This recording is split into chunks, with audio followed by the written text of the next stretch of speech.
കരിമനക്കങ്ങളിലായി നിന്ന് ദൈവം വാദനവും കരിമനയും മനസ്സൊന്നായി ചുവടിയെ കൂടി എഴുന്നള്ളിയാതിരിമാടെ കുടികൊണ്ട തമ്പുരാ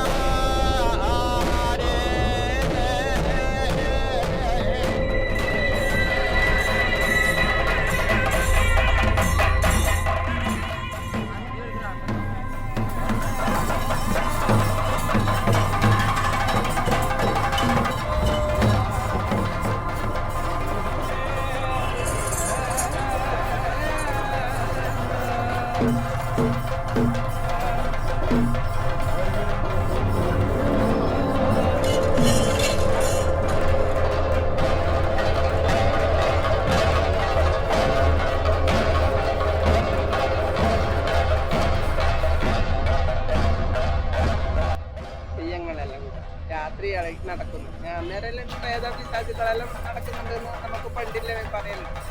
അതേമാതിരി ഈ അമ്മ ഒരു കണ്ടം കുളിച്ച് രണ്ടാമത്തെ കണ്ടത്തിൽ ഇറങ്ങിയപ്പോഴാണ് ആ ക്ഷേത്രത്തിൽ ഒരു വലിയ നടവരുന്നത്.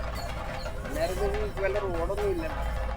വരുമ്പോഴത്തേക്കൂടെ ഇങ്ങനെ മണി മുഴക്കിയിട്ട് ചൂട്ടും വീശിയിട്ട് വരുന്നു. അപ്പോൾ അമ്മമ്മ പേടിച്ചു.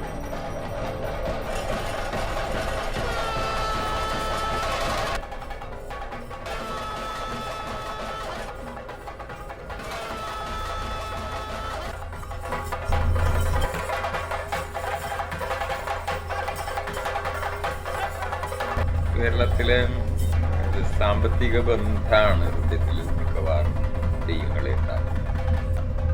തെയ്യം എന്ന് പറയുന്നത് അടിസ്ഥാനപരമായി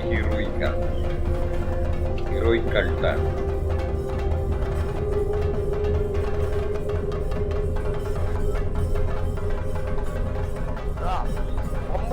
ചിലപ്പോൾ വിപുലാസനങ്ങൾ സമസ്ത ചരാചര യാഥായോലികളിലും ജനമൂതിയുണ്ടെങ്കിലും എന്റെ കണക്കുണ്ട് അല്ലേ? ഗണപതി ദേവി ദേവന്മാർക്കും അങ്ങനെയാ എനിക്ക് തന്നിരിക്കുന്നതായിരിക്കുന്ന അനുഭവവും ആയുധങ്ങളൊക്കെ അങ്ങനെയാ അല്ലേ? എങ്ങനെയാണ് പ്രവർത്തനം ചെയ്യുക? എനിക്ക് തന്നിരിക്കുന്നതായിരിക്കുന്ന അനുഭവങ്ങളൊക്കെ തരണം അല്ലേ? ജീവനെ പറിച്ചെടുക്കാൻ വേണ്ടി കാലിലായിരിക്കുന്ന വലയെറിഞ്ഞു